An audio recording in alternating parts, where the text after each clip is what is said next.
మొన్న హోంశాఖ మంత్రి ఇవాళ టీటీడీ మన జరిగినటువంటి 6 ఎవరైతే భక్తులు అదయ్యారో దానికి సంబంధించి ఈయన మాట్లాడినటువంటి మాట అది.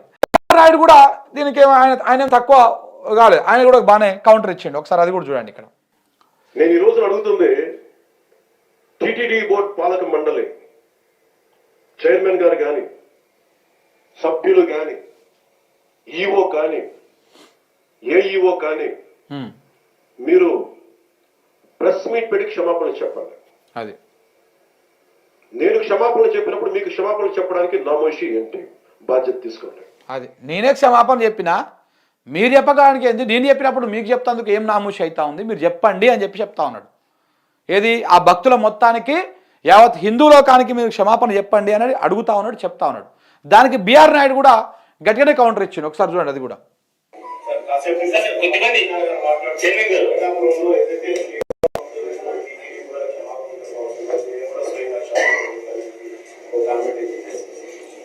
క్షమాపణ చెప్తే చెప్పడంలో తప్పలేదు, చెప్పినంత మాత్రం చనిపోయిన వాళ్ళు బతికి రారు కదా.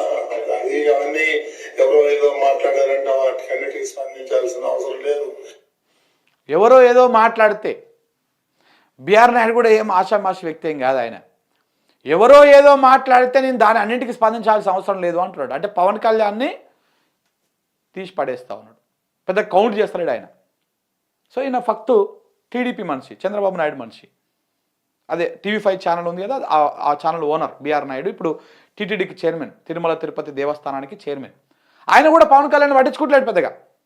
ఎవరో ఏదో మాట్లాడితే నేను దానికి సమాధానం చెప్పాల్సిన అవసరం ఏముంది అని చెప్పి ఆయన కూడా తీసి పడేసిండు. అంటే దీని అర్థం ఏంటిది, టీడీపీ వర్సెస్ జనసేన స్టార్ట్ అయింది, దుకాణం ఆల్రెడీ స్టార్ట్ అయింది.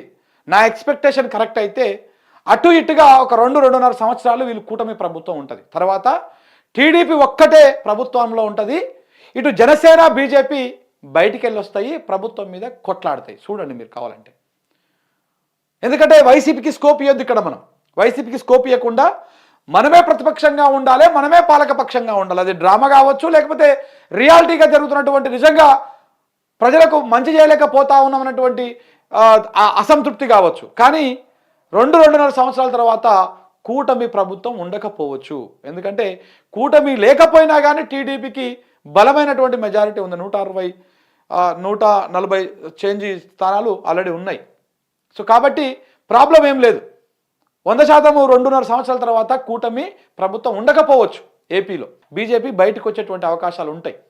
అప్పుడు టీడీపీ మీద ఫైట్ చేసేటువంటి అవకాశం కూడా ఉంది. ఇటు జనసేనని ఎదగనీయకుండా చేయడం కోసం ప్రభుత్వ వ్యతిరేక ఓటు ఏదైతే ఉంటుందో ఆ ఓటును చీల్చేసేటువంటి ప్రయత్నం మళ్ళా జరిగేటువంటి అవకాశం కూడా ఉన్నది. అదంతా దీనికి ఇది కారణమే, ఇవే కారణాలు. సో కాబట్టి ఎవరో ఏదో మాట్లాడితే నేను స్పందించాను, నేను పట్టించుకోవాల్సిన అవసరం లేదని చెప్పేసి ఆయన మాట్లాడుతూ ఉన్నాడు. నిజంగా కూడా ఒక హాట్ టాపిక్గా మారిపోయింది. ఇటు పవన్ కళ్యాణ్ వర్సెస్ ఇది. టీడీపీ నుంచి, కూటమి నుంచి జనసేన ఫస్ట్ అవుట్ అవుతుంది, తర్వాత బీజేపీ కూడా బయటకు వచ్చేస్తుంది, బీజేపీ కూడా బయటకు వచ్చేస్తుంది. ఆ లోపలనే టీడీపీ కూడా ఏపీకి సంబంధించి ఏమైనా కార్యక్రమాలు చేసుకోవాలంటే పైనకలు చేసుకునేటువంటి అవకాశం ఉంటుంది. అంత ఒక రాజకీయ చదరంగంలో అసలు ఇప్పుడు ఇది జగన్ పార్టీ వైసీపీ ఏదైతే ఉందో ఆ పార్టీని ఇంకా ఎదగనియొద్దు, ఇంకా రాజకీయంగా మళ్ళీ పైకి రావద్దు అనుకుంటే మళ్ళీ ఈ ముగ్గురే మళ్ళా చీలిపోయి మళ్ళా ప్రభుత్వ వ్యతిరేక ఓటును చీల్చేసి మళ్ళీ టీడీపీకి లేకపోతే ఇంకెవరికి లాభం చేకూర్చే విధంగా ఉంటుంది తప్ప ఇంకొకటి ఉండదు.